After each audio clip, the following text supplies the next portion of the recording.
उन्होंने अपने शौहर से साफ कह दिया, मैं सिर्फ अपने रब की हूं, मुझे कोठी में एक कुटिया बना दो, मैं वहीं अपनी रूह को सजाऊंगी।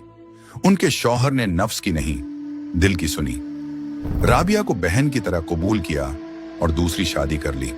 राबिया अपने मकसद में मजीद बुलंद हुई, मगर एक हकीकत जो अक्सर रूहानी कहानियों में छिपा दी जाती है, वो यह कि राबिया तमाम इबादतों के बावजूद निजात हासिल न कर सकी।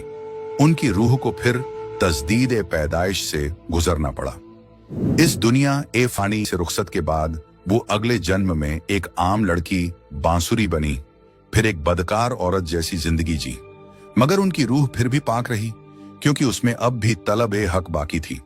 आखिरकार वह शेख तकी जैसे बुजुर्ग की बेटी कमाली बनकर पैदा हुई। अगर आप इस हकीकत को और जानना चाहते हैं तो हमने इस्लाम में रिबर्थ यानी तजदीद ए पैदाइश पर एक मुकम्मल वीडियो तैयार किया है, जिसे देखना आपकी रूह को हकीकत की नई रोशनी से रोशन कर देगा।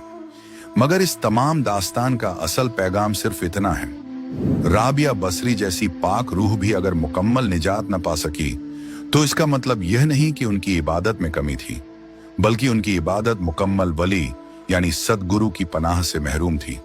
जब तक इबादत के साथ मुकम्मल नाम और मरशद कामिल की रहनुमाई नहीं होती, उस वक्त तक इंसान चाहे जितना पाक बन जाए, विसाल हकीकी उससे दूर ही रहता है। निजात सिर्फ उसे मिलती है जो हक को पहचान कर उस राह पर साबिर रहता है, जिस पर कोई मुकद्दस मुर्शिद गमजदा दिल को ले चलता है। ये वाकया हमें एक बहुत जरूरी सबक सिखाता है।